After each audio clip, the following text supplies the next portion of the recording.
Ucapkan terima kasih di atas keprihatinan kepada ahli-ahli yang berhormat yang telah membahaskan isu-isu di bawah Kementerian Sumber Asli dan Kelestarian Alam NRIS. Sepanjang tempoh sesi pembahasan laporan Ketua Audit Negara bagi tahun 2024, sesungguhnya NRIS menyokong penuh laporan Ketua Audit Negara. Ini dibahaskan di Dewan Yang Mulia ini agar setiap teguran yang dibangkitkan dapat diteliti, dibincang dan dibuat langkah penambahbaikan bagi mewujudkan tata kelola sektor awam yang lebih baik. Saya menjawab dan memberikan pandangan terhadap isu-isu dibangkitkan pada sesi pembahasan kali ini. Yang berhormat, Kementerian mencadangkan kerajaan untuk menjalankan kajian mengenai ricap air bawah tanah supaya dapat menjamin sumber bekalan air bersih negara. Tuan Yang di-Pertua, Kementerian Sumber Asli dan Kelestarian Alam NRIS melalui Jabatan Mineral dan Geosains JMG Malaysia sedang melaksanakan projek pemetaan dan pembangunan sumber air bawah tanah negara PAPT sejak awal rancangan Malaysia ke-12. Antara objektif projek ini adalah melaksanakan pemetaan sumber air bawah tanah hidrogeologi di negeri-negeri terlibat secara komprehensif bagi menilai dan menentukan ricap sumber air bawah tanah. Seterusnya diusahahasilkan sebagai kawasan medan telaga Potential Reserve and Set View. Sehingga kini sejumlah 2 projek PAPT telah diluluskan pada RMK 12 seperti butiran berikut. Pertama, projek PAPT Kedah dengan kos 16 juta, tempoh pelaksanaan 2021 hingga 2025. Kedua, projek PAPT Melaka fasa 1 Seveju Fiji dengan kos 3.8 juta, tempoh pelaksanaan 2024 hingga 2025. Jangkaan output projek PAPT antaranya adalah seperti berikut. Pertama, penghasilan peta hidrogeologi dan potensi sumber air bawah tanah.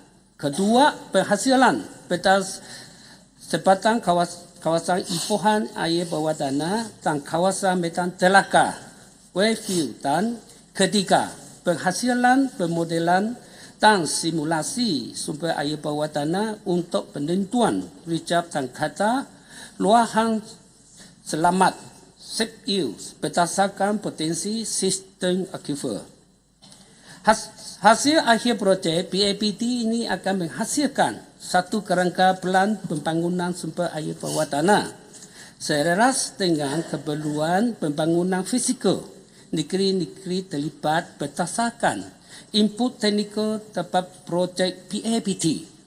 Sumber air bawah tanah adalah tidak mudah tercemar dan kurang terkesan dengan perubahan iklim atau bencana. Pembangunan sumber air bawah tanah dapat mengurangkan kebergantungan terhadap sumber air permukaan yang kadangkala terjejas disebabkan oleh pencemaran.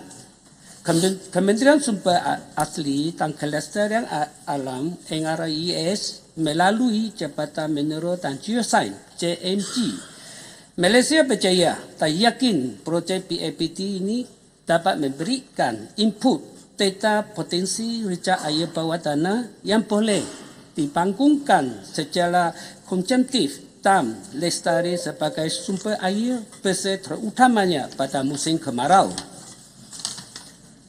Seterusnya, Yang Berhormat Kementerian juga memohon penjelasan mengenai langkah yang akan diambil oleh pihak kerajaan bagi mengatasi masalah pencemaran berpecah terampai di sumber air yang berpunca daripada ladang ternakan babi.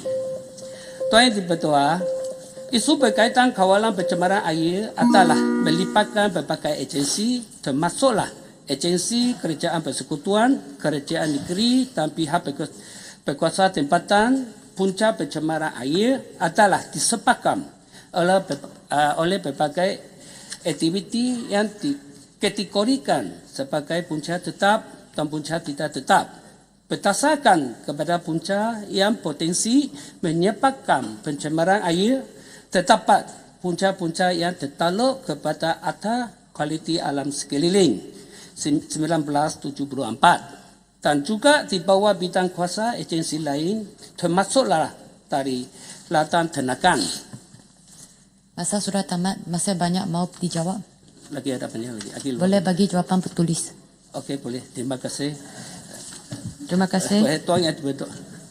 Boleh. Nanti saya jika boleh ini, saya habiskan. Tuan Dipertua dan ahli-ahli, terima kasih ahli yang Dewan yang dihormati. Bagi mengakhiri sesi penggulungan ini, sukacita ya sekali lagi saya merekamkan ucapan penghargaan dan terima kasih atas pandangan dan cadangan yang dikongsikan oleh ahli-ahli yang berhormat sepanjang tempoh perbahasan ini. Saya juga berharap daripada penjelasan tersebut dapat menjawab semua soalan yang telah dibangkitkan oleh ahli-ahli yang berhormat. Saya memberi jaminan bahawa mana-mana pertanyaan yang tidak dapat dijawab oleh saya pada kali ini akan dijawab secara tertulis. Sekian, terima kasih. Terima kasih. Sekarang saya menjemput Yang Berhormat Timbalan